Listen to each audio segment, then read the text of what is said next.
Hello friends, welcome to Honey GS Academy. June 7th daily current affairs with GS Pants. So ముందుగా మనము June 7th చూస్తే very famous world food safety day అని చెప్పేసి జరుపుకుంటాం. So very famous day 2019 నుంచి కాబట్టి ఇటువంటి కొత్త దినాలు ఎగ్జామ్లు తరచుగా వస్తున్నాయి, ముఖ్యంగా నాన్ గ్రూప్ 2 లాంటి ఎగ్జామ్లో వస్తున్నాయి. సో ఫుడ్ సేఫ్టీ డే అని చెప్పేసి జరుపుకుంటాం. థీమ్ ఏంటి మీకు? Food safety science in action. Food safety science in action అని చెప్పేసి థీమ్ తీసుకోవడం జరిగింది. అంటే ఈ ఫుడ్ సేఫ్టీ విషయం లోపల సైన్స్ యొక్క పాత్ర ఎంతైనా ఉంటుందని చెప్పేసి ఈ శాస్త్రీయ పద్ధతుల ద్వారా ఈ ఆహారాన్ని ఎక్కువ మనము కాపాడుకోవచ్చు అని చెప్పేసి ఈ ఇయర్ థీమ్ హైలైట్ చేస్తున్నాం మనం.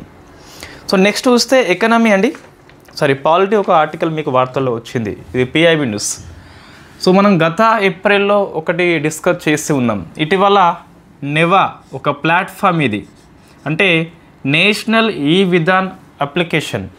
అసెంబ్లీలో మీకు పేపర్ లేకుండా పేపర్లెస్ అసెంబ్లీ అని చెప్పేసి పిలుస్తాం. ఈ నెవా ప్లాట్ఫామ్ని వెరీ ఫస్ట్ టైం మీకు నాగాలాండ్ ఆమోదించింది. ఇది మనం డిస్కస్ చేసినాం ఆల్రెడీ. లాస్ట్ ఏప్రిల్ మంత్ లోపల మీకు 28th స్టేట్ అండ్ యూటీగా ఢిల్లీ ఆమోదించింది. నెవా అప్లికేషన్ని ఆమోదించిన 28th స్టేట్ అండ్ యూటీ చూస్తే ఢిల్లీ అని చెప్పేసి పిలుస్తాం. సో మరి ఇప్పుడు ఎందుకు వార్తల్లో వచ్చింది అంటే 29th స్టేట్ అండ్ యూటీగా మీకు పుదుచ్చేరి వచ్చింది కాబట్టి వార్తల్లో వచ్చింది. నేషనల్ ఈ Vidhan application means paperless assembly అని చెప్పేసి పిలుస్తాం. అసెంబ్లీ యొక్క కార్యకలాపాలు మొత్తం పేపర్ లేకుండా ఆన్లైన్లో జరిగిపోతాయి, దాన్ని నెవా అని చెప్పేసి పిలుస్తాం. సో వెరీ ఫస్ట్ టైం మీకు నాగాలాండ్ ఆమోదించింది. 28th స్టేట్ అండ్ యూటీగా ఢిల్లీ వస్తే 29th నిన్న June 6th మీకు పుదుచ్చేరి ఆమోదించింది. కాబట్టి మీకు ఇది వార్తల్లో ఉన్న కరెంట్ అఫైర్స్. సో మనకు లెజిస్లేచర్ అనే పాఠం లోపల దీన్ని కరెంట్ అఫైర్స్ కింద మనం రాసుకోవాలి. నెక్స్ట్ ఎకనామీ అండి.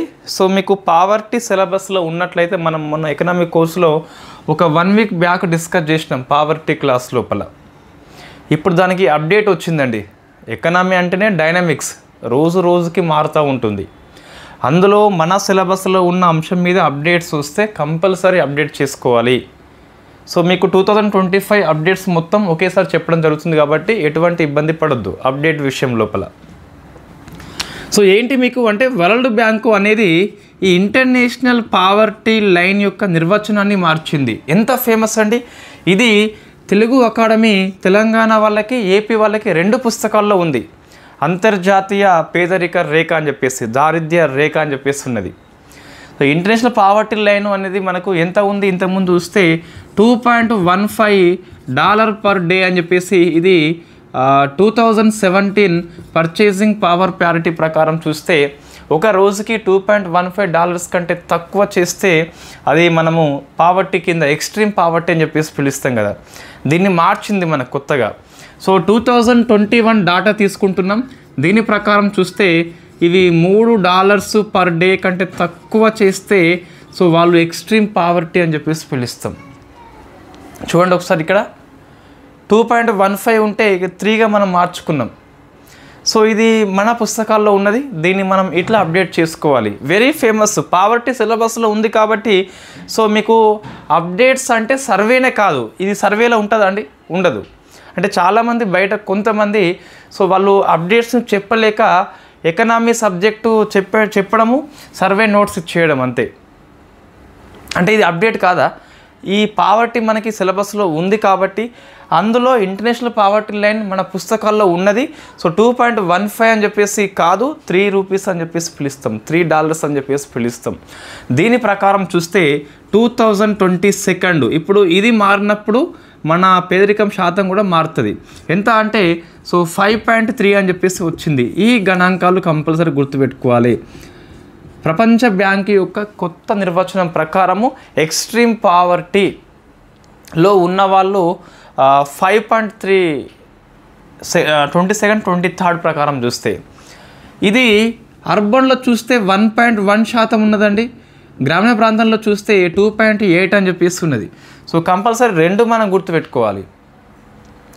ఇంకా వరల్డ్ బ్యాంక్ ఏమన్నదంటే ఇండియా లోపల మల్టీ డైమెన్షనల్ పావర్టీ ఇండెక్స్ కింద, అంటే బహుమితీయ పేదరికం అని చెప్పేసి పిలుస్తాం కదా. సో మొత్తం 10 ఇండికేటర్స్ ఉంటాయి, మన 12 ఉంటాయి, ఇక్కడ చూస్తే 10 ఉంటాయి. సో ఇక్కడ 15 సంథింగ్ మీన్స్ 5 అని చెప్పేసి పిలుస్తాం.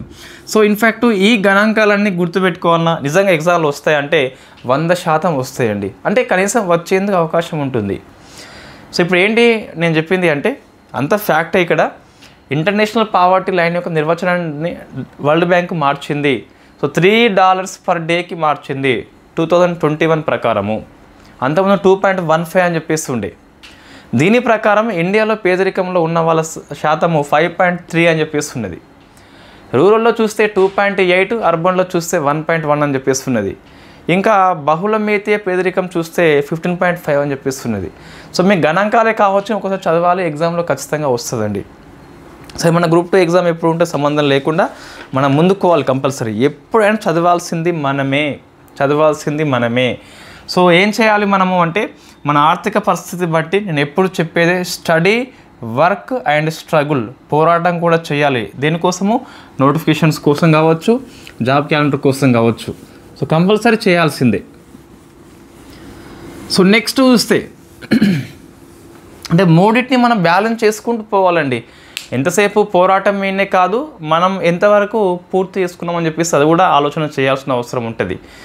సో నోటిఫికేషన్ వచ్చినాక 3 months కంటే ఎక్కువ టైం అయితే ఉండకపోవచ్చు గ్రూప్ 2కి.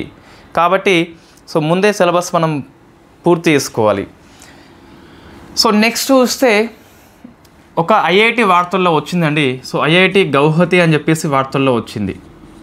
ఏంటి ఇది అంటే సో మన కోవిడ్ టెస్టులు, నెంబర్ ఆఫ్ టెస్టులు ఉంటాయి, చాలా రకాలు ఉంటాయి. ఇది మట్టి రేణువులతోని, సో మీకు మట్టి రేణువులతోని కోవిడ్ టెస్ట్ కండక్ట్ చేస్తుంది. హౌ అంటే అవసరం లేదు, ఓన్లీ ఐఐటి గౌహతి సరిపోతుంది. కొన్ని విషయంలో మనము కొంచెం చదువుకోవాలి, ఇది సిలబస్లో లేదు.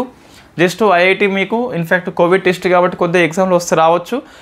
చౌకైన పరీక్ష, చాలా తక్కువ కాస్ట్ కాబట్టి ఈ ఐఐటి గౌహతి యొక్క ఆవిష్కరణ మనం గుర్తుపెట్టుకోవాలి. ఎలా టెస్ట్ చేస్తుందని చెప్పేసి మన పేపర్లో పెద్దగా వచ్చింది. అట్లా మనం రాసేది మెయిన్స్ కాదు, మెయిన్స్ రాసినప్పటికీ ఈ ప్రశ్న 100% అయితే రాదు. నెక్స్ట్ అండి జాగ్రఫీ అండి. సో జాగ్రఫీ లోపల ఇంపార్టెంట్ అప్డేట్ వచ్చింది. ఇక్కడ మీకు ట్రాన్స్పోర్ట్ పాఠం లోపల వస్తుంది. సో మనం ఎకనామీ లోపల డిస్కస్ చేసినాం మనం వాస్తవంగా. సో 1997లో ఒక ప్రాజెక్టు మనం స్టార్ట్ చేసినామండి. అది ఉదంపూర్ శ్రీనగర్ బారాముల్లా రైల్వే లింక్ అని చెప్పేసి 272 kilometers పొడవు ఉంటుంది. ఇది చివరిగా మనకి నిన్న పూర్తి అయింది. 6th June మన పిఎం మోడీ గారు దీన్ని స్టార్ట్ చేస్తాడు. సో ఈ ప్రాజెక్ట్ లోపల ఈ 272 kilometers ఉంది కదా. సో ఇందులో ఒక గొప్ప నిర్మాణాలు 3 ఉంటాయి. అవి ఒకటి వచ్చేసి చినాబ్ వంతెన అని చెప్పేసి పిలుస్తాం, సెకండ్ది అంజీకాడ్ వంతెన అని చెప్పేసి పిలుస్తాం, సో థర్డ్ది T50 అని చెప్పేసి రైల్వే సొరంగం అని చెప్పేసి ఉంటుంది. ఈ 3 ఆయా అంశాల లోపల ది ఫస్ట్ అని చెప్పేసి పిలుస్తాం. కాబట్టి ఒక ప్రశ్న మనం ఎక్స్పెక్ట్ చేస్తున్నామండి, జాగ్రఫీ లోపల కావచ్చు, జిఎస్ పేపర్ 1లో కావచ్చు. సో ఇప్పుడు ఏంటి మీకు అంటే చినాబ్ వంతెన వచ్చేసి చినాబ్ రివర్ మీద మనం నిర్మించాము. సో ఇది ప్రపంచంలోని అతి ఎత్తైన రైల్వే వంతెన అని చెప్పేసి పిలుస్తాం. ఎగ్జామ్లో వస్తుంది, ఎత్తైన కాబట్టి మనకి ఎత్తు గుర్తుపెట్టుకోవాలి.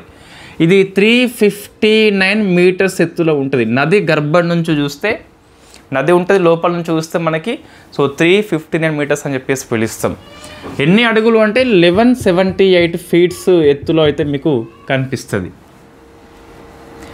సో కంపల్సరీ మనం దీన్ని గుర్తుపెట్టుకోవాలి. ఇది ఎంత పొడవు ఉంది, బ్రిడ్జ్ కూడా అవసరం. ఎత్తు పొడవు చూస్తే మీకు 1135 meters అని చెప్పేసి ఉన్నది.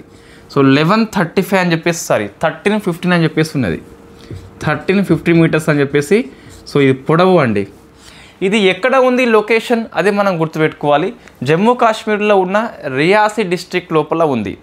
ఇది ఏ 2 ప్రాంతాలను కలుపుతుంది అంటే సో బక్కల్ ప్రాంతం నుంచి కౌరీ ప్రాంతం వరకు కలుపుతుంది. సో బక్కల్ బక్కన్ కాదు, సో బక్కల్ ప్రాంతం నుంచి కౌరి ప్రాంతాలని కలుపుతుంది. సో ఇది మీకు ఈ కాశ్మీర్కి మనకు ఆల్ వెదర్ కనెక్టివిటీ అందిస్తుంది. ముఖ్యంగా వెదర్ మనకి చలికాలంలో చాలా ఇబ్బంది అవుతుంది వెళ్ళాలంటే, అయినప్పటికీ ఇది ఏదైతే ఉన్నదో ఆల్ వెదర్ కనెక్టివిటీ అని చెప్పేసి అందిస్తుంది. సో ఇక్కడ మనకి గణాంకాలు ఎక్కువ వస్తాయి, బట్ అన్నీ మనం కంపల్సరీ గుర్తుపెట్టుకోవాల్సిందే. నెక్స్ట్ దీన్ని ఎవరు నిర్మించారని చెప్పేసి ప్రశ్న వస్తుంది. ఇక్కడ ఆఫ్ఘన్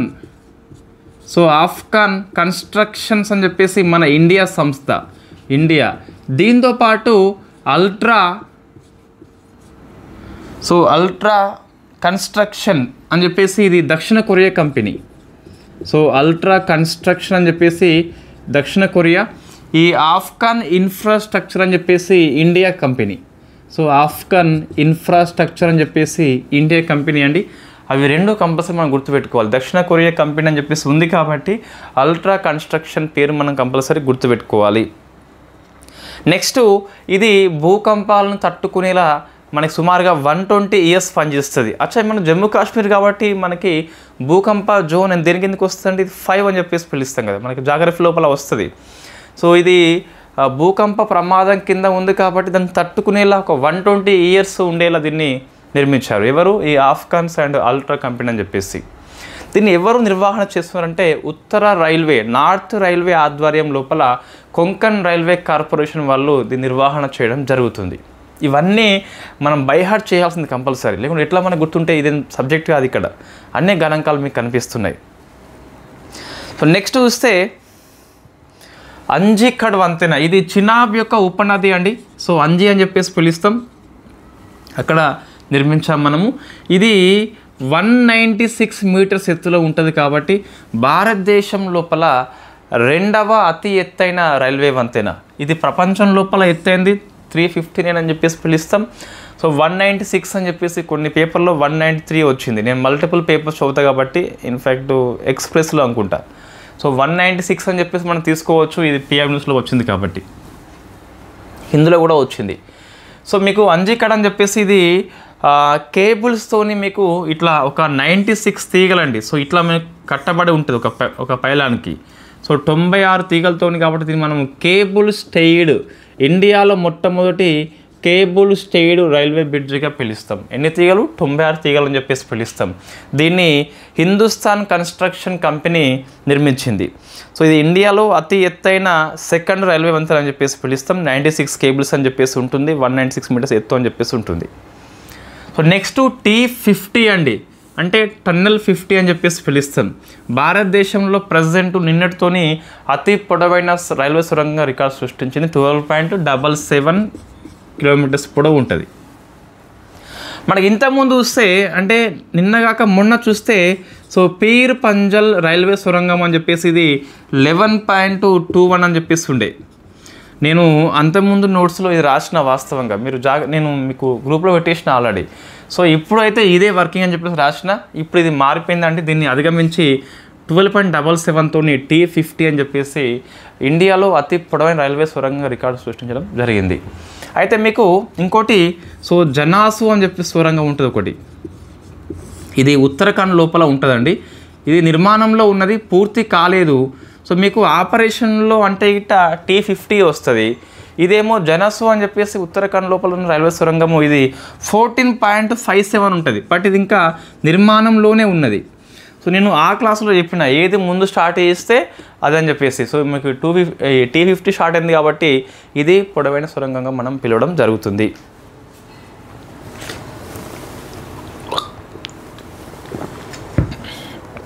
నెక్స్ట్ ఈ కాశ్మీర్ లోయలోకి తొలి రైల్వే అని చెప్పేసి వందే భారత్ వెళ్ళింది. సో కాత్రా నుంచి శ్రీనగర్ వరకు, అంటే జమ్మూ ప్రాంతాన్ని ఉన్న ఈ కాశ్మీర్ లోయని కలుపుతూ ఇది ఫస్ట్ రైల్ కాబట్టి సో కాత్రా శ్రీనగర్ గుర్తుపెట్టుకోవాలి కంపల్సరీ. ఇది జాగ్రఫీలో వచ్చిన అప్డేట్స్ అండి. సో మీకు చీనాబ్ అతి ఎత్తైన రైల్వే, అంజీఖడ్ సెకండ్ రైల్వే, ఇండియాలో ఫస్ట్ కేబుల్ స్టేయిడ్ రైల్వే అని చెప్పేసి పిలుస్తాం. T50 అతి పొడవైన లాంగెస్ట్ రైల్వే టనల్గా పిలుస్తాం. 12.77 కంపల్సరీ గణాంకాలు గుర్తుపెట్టుకోవాలి. అతి పొడవైన, అతి ఎత్తైన ఇట్లా ఉన్నప్పుడు ఆ గణాంకాలు కూడా ప్రశ్నలు వస్తున్నాయండి. So next government policy Bharatiya Bhasha Anubhag అని చెప్పేసి ఒక పోర్టల్ని ministry of home affairs Amit Shah start చేసిండు. భారతీయ భాష అనుభాగం అని చెప్పేసి పిలుస్తాం. సో అనుభాగ్ ఇది పరిపాలన మొత్తం మనం ఎక్కువ ఇంగ్లీష్ భాషలో చేస్తాం ఈ ఉత్తర్వులు వచ్చేసి. అట్లా విదేశీ భాషల ప్రమేయం లేకుండా సో మాతృభాషను ప్రోత్సహించేలా ఈ ప్రాజెక్టు స్టార్ట్ చేయడం జరిగింది. పరిపాలన ఉత్తర్వులు అన్నీ మాతృభాషలోనే ఇచ్చేలా ఈ పోర్టల్ అయితే వాళ్ళకి బాగా పనిచేస్తుంది. దీన్ని centre for development of advancing computing అనే సంస్థ డెవలప్మెంట్ చేసింది. సీడాక్ అని చెప్పేసి మనం పిలుస్తాం కదా. భారతీయ భాష అనుభాగ్ మీన్స్ భారతీయ భాషలు ఎన్ని ఉన్నాయో అన్ని మాతృభాషల లోపల పరిపాలన చేసేలా ఈ పోర్టల్ మనకైతే బాగా పనిచేస్తుంది. దీన్ని డెవలప్మెంట్ చేసింది ఎవరండి? సీడాక్ అని చెప్పేసి పిలుస్తాం. So next Telangana current affairs చూస్తే రాష్ట్రంలో తొలి సంచార భూసార ప్రయోగశాల అని చెప్పేసి మేడ్చల్ డిస్టిక్లో మనం స్టార్ట్ చేసుకున్నాం. అంటే సో భూమి లోపల సారం టెస్ట్ చేస్తుంది. సో రైతు పోకుండా రైతు దగ్గరికి ఒక వాహనం వస్తుంది. ఇది తొలిసారిగా మనం తెలంగాణ లోపల మేడ్చల్ డిస్టిక్ లోపల స్టార్ట్ చేసుకున్నాము. దీన్ని ఇక్రిసాట్ సంస్థ ఉన్ను దీంతో పాటు ఒక ట్రస్ట్ ఉన్నదని దాని పేరు లాజరస్ ట్రస్ట్.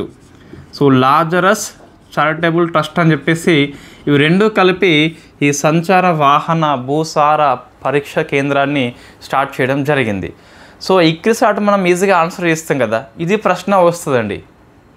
అంటే మీ క్వశ్చన్ లోపలనే ఇటీవల తెలంగాణలో తొలిసారిగా మేడ్చల్ డిస్టిక్ లోపల భూసార ప్రయోగశాల అని చెప్పి స్టార్ట్ చేసినాం. దీన్ని ఇక్రిసాట్ ప్రారంభించింది. అయితే ఈ సంస్థకి ఏ సంస్థ హెల్ప్ అని చెప్పేసి ప్రశ్న వస్తుంది. సో లాజరస్ అని చెప్పేసి మనం గుర్తుపెట్టుకోవాలి. సో మీకు ఈజీగా 4 ఆప్షన్లు గుర్తు చేయాలంటే మనకి లాటరైట్ అని చెప్పేసి సాయిల్ టెస్ట్, సాయిల్ ఉంటాయి కదా, నీళ్ళు ఉంటాయి కొన్ని రకాలు కదా. సో మీకు ఇది భూసార పరీక్ష కాబట్టి సో లాజరస్ అండ్ లాటరైట్ రెండు సేమ్ కనిపిస్తున్నాయండి.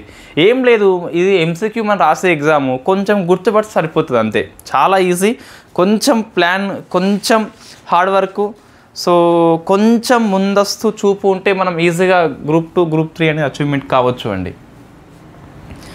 సో నెక్స్ట్ మీకు ఏపీ వాళ్ళకి చూస్తే తెలంగాణ ఒకటే ఉంది మీకు.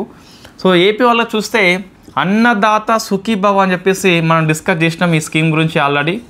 సుఖీభవ అని చెప్పేసి పిఎం స్కీమ్ అని చెప్పేసి సో జూన్ 20న స్టార్ట్ చేయబోతున్నారు అట. అంటే రైతులకి మీకు పెట్టుబడి సహాయం అందిస్తాం. మీకు పిఎం కిసాన్ లోపల ఇయర్కి ఎంత వస్తుందండి? 6,000 వస్తుంది కదా. ఈ 6,000కి స్టేట్ గవర్నమెంట్ 14,000 జమ చేసి 20,000 ఇస్తుంది. సో మొత్తం 3 విడతల్లో ఇస్తారు. 7,000 + 7,000 + 6,000 అని చెప్పేసి పిలుస్తాం. ఈ 2,000కు 5,000 కలుపుతారు, ఈ 2కు 5, ఈ 2కు 4 కలిపితే అయిపోతుంది. సో దీన్ని రైతులకి అప్లై చేస్తున్నారు, కౌలు రైతులకు కూడా అప్లై చేస్తున్నారు. మరి కౌలు రైతులకి ఇది 6,000 వస్తారా మనకి ఇంకా క్లారిటీ లేదండి. స్కీమ్ మనకు చూస్తే తెలుస్తలేదు ఇప్పుడే. మొత్తమే 20,000 వస్తాయి రైతులకి. ఓకే, ఈ 6,000 వాళ్ళు ఇస్తారు కాబట్టి కలిపి ఇస్తున్నారు. ఒకవేళ ఈ కౌలు వాళ్ళకి మనకు పిఎం కిసాన్ వర్తింప చేయం మనం, మరి అప్పుడు ఈ 6,000 తగ్గించి 14 ఇస్తారా అని చెప్పేసి దేర్ ఇస్ నో క్లారిటీ మనకి. ఇంకా ఆర్ఓ పట్ట ఉన్న వాళ్ళకు కూడా వస్తున్నాయి. ఈ అటవీ భూము హక్కులు అని చెప్పేసి పిలుస్తాం కదా, పట్టా భూములు. సో వాళ్ళకు కూడా ఈ 20,000 ఇస్తారట. సో మరి కేంద్రం అయితే వాళ్ళకి ఇయ్యది, మరి కేంద్రం ఇవ్వకుండా వీళ్ళు 14 ఇస్తారా లేకుంటే ఆ 6 కూడా కల్పిస్తారా అని చెప్పేసి దేర్ ఈజ్ నో క్లారిటీ. మీకు తెలిస్తే ఒకసారి మీరు ఆన్సర్ చేయండి, నేను నోట్స్లో యాడ్ చేస్తాను. సోర్సు లింక్ ఒకసారి చేయండి ఎక్కడ ఉందని చెప్పేసి.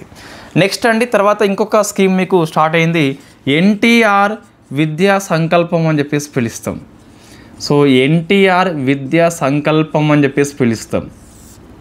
ఇదేంటి అంటే ఈ డ్వాక్రా గ్రూప్ మహిళలు ఉంటారా, వాళ్ళ పిల్లల చదువు కోసం అని చెప్పేసి 10,000 నుంచి ₹1,00,000 వరకు రుణం ఇస్తారు అన్నట్టు. అయితే ఇంట్రెస్ట్ చూస్తే మీకు ఓన్లీ 4%. అంటే ఎంత వస్తుంది? 4 అంటే 34, 35 అని చెప్పేసి వస్తుంది. సో 3 అంటే మీకు పావాలు వస్తుంది, 12 అంటే ₹1 కదా. సో 4 అంటే మీకు 33, 34 అని చెప్పేసి వస్తుంది. ఎవరికి? ఈ డ్వాక్రా గ్రూప్ మహిళల యొక్క పిల్లలకి చదువు కోసం అని చెప్పేసి ఈ స్కీమ్ స్టార్ట్ చేస్తున్నాము. 10,000 కనిష్టంగా, 1,00,000 వరకు గరిష్టంగా అయితే ఇవ్వడం జరుగుతుంది. కేజీ నుంచి పీజీ వరకు అప్లై చేస్తాము. దాంతోపాటు గవర్నమెంట్, ప్రైవేట్ విద్యా సంస్థల్లో కూడా ఇది అప్లికేబుల్ అయితే అవుతుంది. నెక్స్ట్ ఇంకా ఏపీ వాళ్ళకి చూస్తే సో ఫిషింగ్ క్యాట్ అని చెప్పేసి ఇది మనకి ఇక్కడ కనిపిస్తుంది. ఫిషింగ్ క్యాట్ అంటే మీకు పిల్లి అండి, ఒక పిల్లి. సో ఇన్ఫ్యాక్ట్ అది మీకు ఈ కోరింగా అని చెప్పేసి ఎక్కడ ఉంటుంది, డిస్టిక్ వచ్చేసి కాకినాడ డిస్టిక్ లోపల ఉంటుంది. So Coringa wild life sanctuary లోపల ఇవి కనిపిస్తే మనకు. సో ఇన్ఫ్యాక్ట్ కాకినాడ డిస్టిక్ లోపల అయితే దీనికి ఈ రేడియో కాలర్ని అమర్చి ఎన్ని ఉన్నాయని చెప్పేసి కౌంట్ చేస్తారు వాళ్ళు, అందుకు మనకి వార్తల్లో వచ్చింది. సో ఈ ఫిషింగ్ క్యాట్కి రేడియో కాలర్ని అమర్చడం వెరీ ఫస్ట్ టైం అని చెప్పేసి ఏపీ రికార్డ్ సృష్టించింది, అది మనం మైండ్లో పెట్టుకోవాలి. ఇంతకుముందు చీతాక్ అని చెప్పేసి మీకు ఎగ్జామ్లో వచ్చింది కదా, ఇది వస్తే రావచ్చు. ఇవి మనకు June 7 daily current affairs with GS points అండి. ఎకనామీ అప్డేట్స్ గుర్తుపెట్టుకోవాలి. 2.15 పర్ డే ఉండే డాలర్గా దాన్ని $3 మార్చింది, $3 అని చెప్పేసి మార్చింది. సో ఎంత ఉందని చెప్పేసి గుర్తుపెట్టుకోవాలి. రూరల్లో ఎంత ఉంది, అర్బన్లో ఎంత ఉంది. అర్బన్ లోపల 1.1, రూరల్లో మీకు 2.8 అని చెప్పేస్తున్నది. అట్లా కొన్నిసార్లు ఎగ్జామ్లో వస్తుంది. జాగ్రఫీ లోపల 3 క్వశ్చన్స్ కూడా వెరీ ఫేమస్ అండి. చీనాబ్ వంతెన ప్రపంచంలో అతి ఎత్తైన వంతెన, 359 మీటర్స్, 1178 ఫీట్స్, 1315 కిలోమీటర్స్ పొడవు ఉంటుంది అది. సో నెక్స్ట్ చూస్తే మీకు తర్వాత ఇది అంజిక్కడ్ వంతెన అని చెప్పేసి ఇండియాలో 2వ అతి పెద్ద ఎత్తైన వంతెన, 196 అని చెప్పేసి ఉంటుంది. ఫస్ట్ కేబుల్ స్టేడ్ బ్రిడ్జి, 96 తీగలు ఉంటాయి ఇక్కడ మీకు. హిందుస్థాన్ కన్స్ట్రక్షన్ కంపెనీ నిర్మించింది. దాన్నేమో ఆఫ్ఘన్ ఇన్ఫ్రాస్ట్రక్చర్ను అల్ట్రా కన్స్ట్రక్షన్ ఫ్రమ్ దక్షిణ కొరియా అని చెప్పేసి పిలుస్తాం. సో అది సుమారుగా 120 ఇయర్స్ మనకి అది అందుబాటులో ఉంటుంది. భూకంపాలు కూడా తట్టుకోవడం జరుగుతుంది. T50 అని చెప్పేసి 12.77 కిలోమీటర్స్, ఇది పొడవైన రైల్వే సొరంగం అని చెప్పేసి పిలుస్తాం. పిరిపంజల్ని 11.21 ఉంది, దాన్ని దాటుకొని ఇది ఫస్ట్ ర్యాంక్ వచ్చేసింది.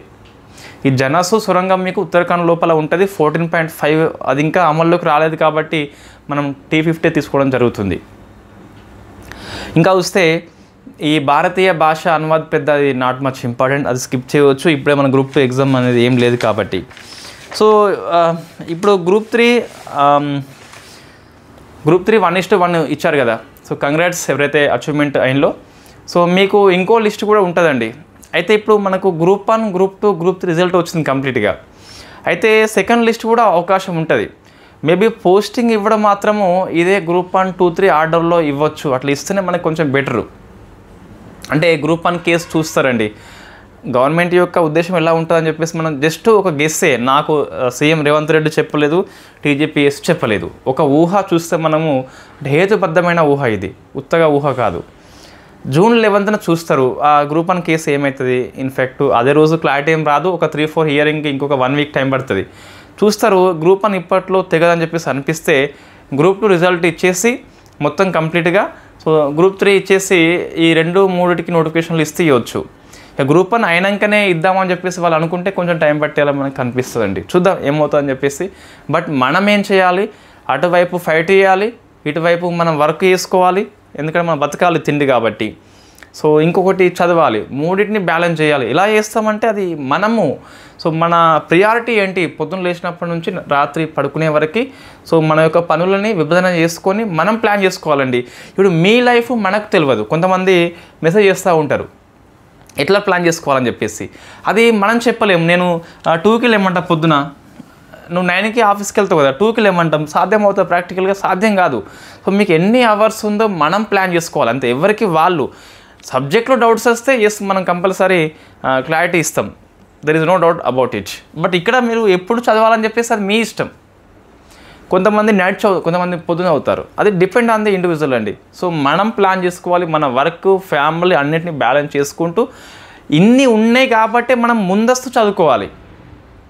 ఇన్నిటిని పట్టుకొని మళ్ళీ గ్రూప్ 2 పడ్డాక చదువుతా అంటే 3 monthsలో మనం అచీవ్మెంట్ కాలేము, మళ్ళీ దెబ్బతింటాం కంపల్సరీ.